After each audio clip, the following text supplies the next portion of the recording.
Assalamualaikum warahmatullahi wabarakatuh. Selamat pagi anak-anak. Bagaimana kabar kalian semuanya? Ibu berharap kalian dalam keadaan yang sehat dan tetap semangat meskipun belajar dari rumah ya.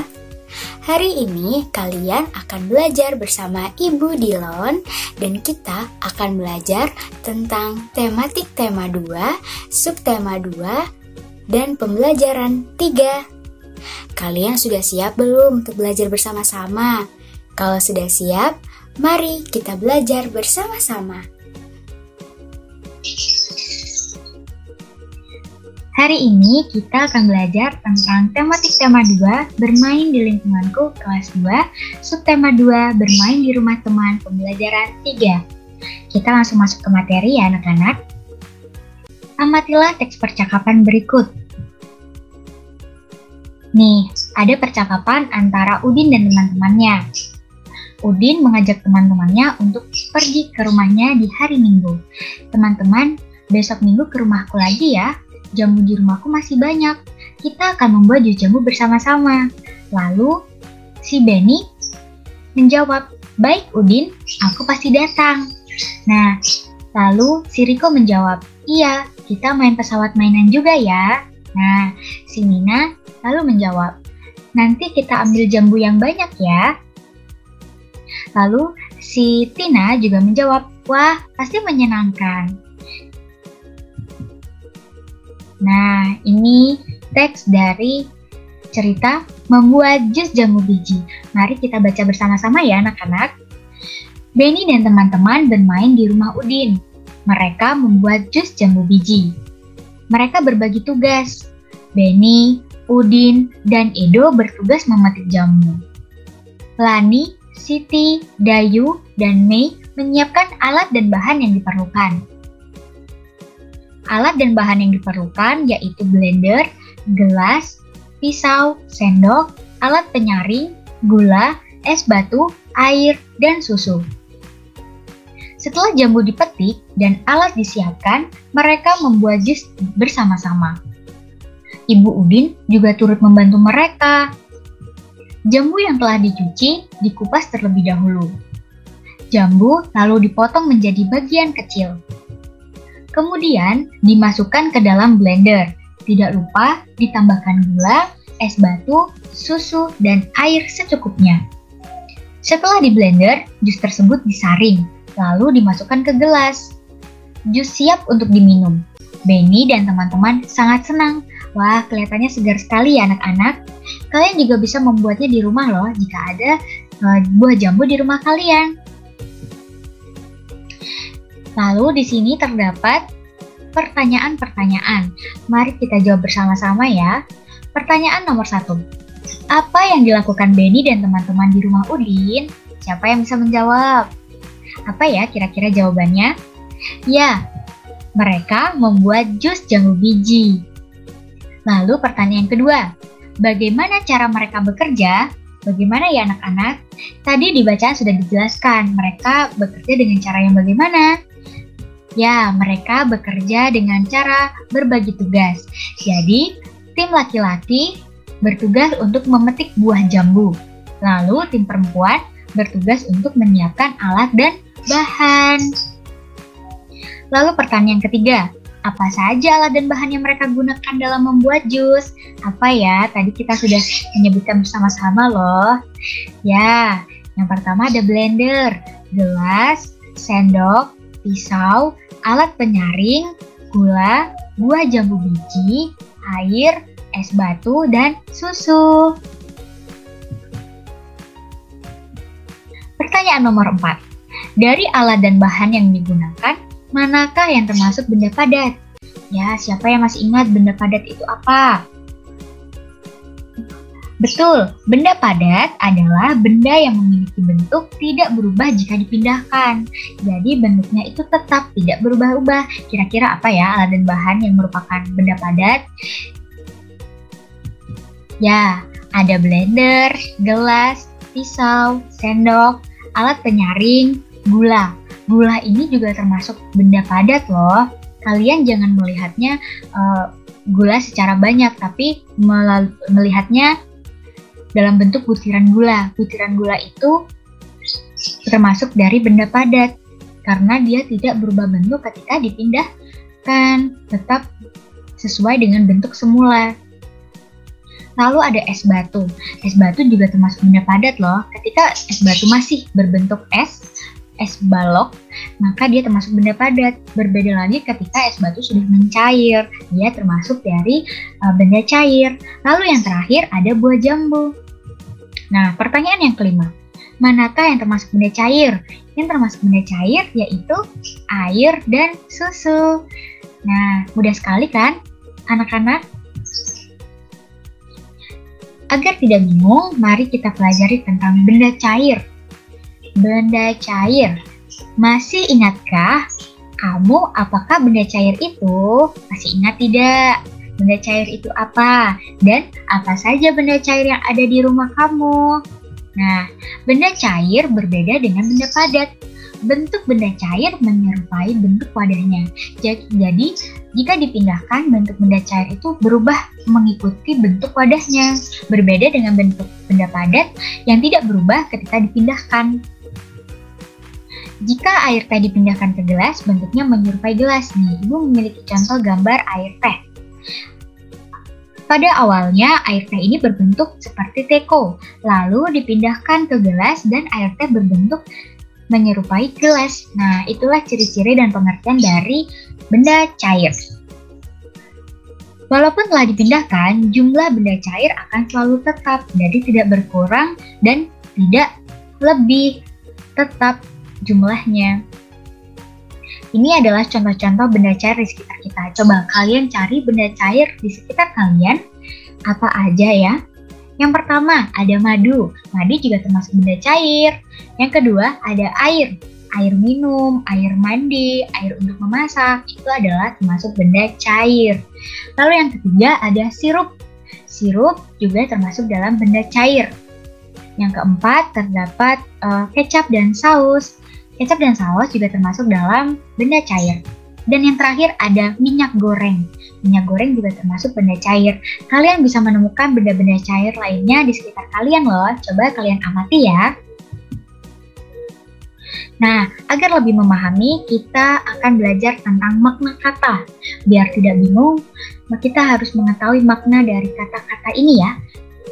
Makna dari kata bentuk. Siapa yang bisa menyebutkan makna dari kata bentuk? Ya, betul. Makna dari kata bentuk adalah rupa atau wujud suatu benda. Lalu yang kedua ada kata ukuran. Ukuran adalah hasil mengukur panjang, lebar, luas, besar dari sesuatu.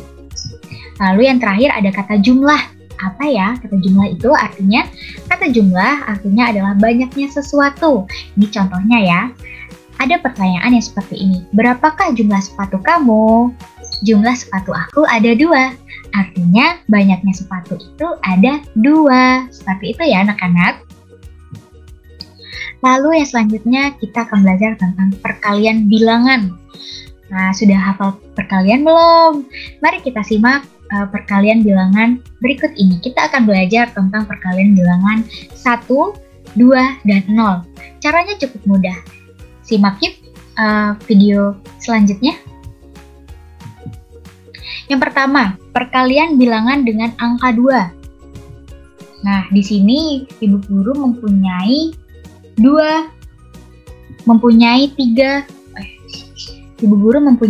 kelompok buah jambu biji. Yang di setiap kelompoknya terdapat 3 buah jambu biji. 1, 2, dan 3. 1, 2, dan 3. Jadi masing-masing kelompok terdapat 3 buah jambu biji ya. Kita bisa tulis seperti ini. 2 dikali dengan 3. 2 adalah banyaknya kelompok dan 3 adalah banyaknya buah jambu biji setiap kelompok. Hasilnya adalah 6. Karena perkalian adalah penjumlahan yang berulang, maka kita bisa tulis dengan cara 3 ditambah dengan 3 sama dengan 6. Sama kan hasilnya anak-anak? Lalu kita lihat contoh ya selanjutnya. Di sini juga terdapat buah jambu biji. Di sini terdapat 2 kelompok lagi. Tetapi masing-masing kelompok itu terdapat 4 buah jambu biji. 1, 2, 3, 4. 1, 2, 3, 4. Maka dapat kita tulis seperti ini ya, 2 dikali 4. 2 kelompok buah jambu biji dikalikan dengan yang masing-masing terdapat 4 buah jambu biji. Sama dengan 8. Lalu dapat kita tulis dalam bentuk penjumlahan seperti ini. 4 ditambah 4 sama dengan 8. Jadi kesimpulannya, perkalian dengan angka 2 sama artinya menjumlah dengan bilangan itu sendiri. Jadi jika perkaliannya 2, kita dapat menjumlahkan bilangan itu sendiri. 4 ditambah 4 sama dengan 8. Begitu juga dengan 2 dikali 3. 3 ditambah dengan 3. Jadi perkalian dengan angka 2 sama artinya dengan menjumlahkan bilangan itu sendiri. Menjumlahkan 3 ditambah 3 sama dengan 6. Seperti itu ya anak-anak, mudah kan? Lalu selanjutnya, nah anak-anak ada yang unik nih dengan perkalian, yaitu perkalian dengan angka 0 dan 1. Apa sih kira-kira uniknya ya Bu Guru? Ayo kita simak bersama-sama ya. Nih, yang pertama, angka berapapun jika dikalikan dengan 0, maka hasilnya adalah 0. Jadi semua angka jika dikalikan dengan 0, pasti hasilnya adalah 0. Coba kita lihat satu-satu. 1 dikali 0, hasilnya 0. 9 dikali 0, hasilnya 0. 50 dikali 0, sama dengan 0. Semua angka yang dikalikan dengan 0, maka hasilnya pasti 0. Ketika posisinya dibalik seperti ini, 0 dikali 7 sama dengan 0. Tetap sama ya, hasilnya tetap 0 meskipun dibalik dengan posisi bagaimana saja. Lalu contoh yang selanjutnya, 0 dikali 100. 0 dikali 100 sama dengan 0. Lalu 0 dikali 12 sama dengan 0. Angka berapapun jika dikalikan dengan 0, maka hasilnya adalah 0. Pasti 0. Mudah sekali kan anak-anak?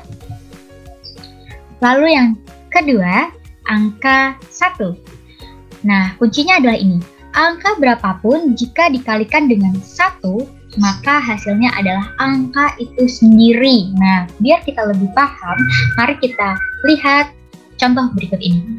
1 dikali 5 sama dengan 5. 1 dikali 5 sama dengan 5. 5 adalah bilangan itu sendiri atau angka itu sendiri. Jadi, betul ya, berarti angka berapapun jika dikalikan dengan 1, maka hasilnya adalah angka itu sendiri. Nah, lalu contoh yang kedua, 1 dikali 10 sama dengan 10. Contoh yang ketiga, 1 dikali 35 sama dengan 35. 18 dikali 1 sama dengan 18. 48 dikali 1 sama dengan 48. 100 dikali 1 sama dengan 100. Nah, jadi jawabannya adalah, atau hasilnya adalah angka itu sendiri. Mudah sekali kan teman-teman? Tidak perlu dihafalkan karena memang jawabannya sudah ada di angka yang dikalikan dengan 1. Seperti itu ya anak-anak. Nah, sekarang kita akan membaca percakapan antara Benny dan teman-temannya. Yuk kita simak bersama-sama. Teman-teman, kalian tahu tidak? Gerakan memetik jambu dengan tangan dapat kita jadikan gerakan tari loh. Lalu si Danu menjawab, "Yang benar kamu Benny." Danu tidak percaya. Lalu ternyata Riko sudah mengetahui terlebih dahulu. "Iya, Benny benar Danu. Aku dapat mencontohkan ke kalian. Sekarang ikuti gerakan aku ya." Jadi si Riko akan mencontohkan ke anak-anak bagaimana gerakan tari memetik buah jambu yang benar. Mari kita ikuti bersama-sama. Nah, dimulai dari gerakan kepala. Yang pertama, kepala menengok ke kiri, lalu kepala menengok ke kanan, lalu kepala menghadap ke atas atau menengadah, dan yang terakhir kepala menengok ke bawah atau menunduk. Setelah dari gerakan kepala, kita masuk ke gerakan tangan. Gerakan tangan dimulai dari mengayun ke atas, seperti gambar, tangan diangkat ke atas dua-duanya. Lalu gerakan kedua, mengayun ke bawah, tangan diayunkan ke bawah, lalu mengayun ke kiri. Tangan mengayun ke kiri, lalu mengayun ke kanan. Nah, setelah gerakan tangan, kita masuk ke gerakan kaki. Gerakan kaki dimulai dari kaki lurus sedikit, kaki lurus sedikit dibuka, tangan ke samping. Lalu gerakan kedua, kaki kanan melangkah ke depan dan tangan ke bawah. Gerakan ketiga, kaki lurus sedikit dibuka, lalu tangan ke atas. Gerakan yang keempat, kaki kiri melangkah ke depan, lalu tangan ke samping. Seperti itu gerakannya anak-anak. Mudah sekali kan? Kita dapat melakukannya di rumah masing-masing loh. Kita bisa melakukannya dengan cara sedikit berolahraga. Jadi biar badan tetap sehat. Nah, sekian untuk pembelajaran hari ini tentang tematik tema 2, bermain di lingkungan grup kelas 2, subtema 2, bermain di rumah teman, pembelajaran 3. Tidak terasa kita sudah sampai di ujung pembelajaran. Hari ini kita sudah belajar banyak materi loh anak-anak, mulai dari membaca teks bacaan. Lalu yang kedua, kita membedakan benda cair dan benda padat yang ada di sekitar kita. Yang ketiga, kita juga belajar tentang makna kata loh. Yang keempat, kita belajar tentang perkalian bilangan. Dan yang kelima, kita belajar tentang gerakan tari memetik buah jambu biji. Nah, cukup sekian pembelajaran pada hari ini. Jangan lupa untuk mengerjakan tugasnya ya anak-anak. Tetap semangat meskipun kita belajar dari rumah. Tetap jaga kesehatan dan kebersihan ya anak-anak. Ibu akhiri pembelajaran pada hari ini. Wassalamualaikum warahmatullahi wabarakatuh. Dadah.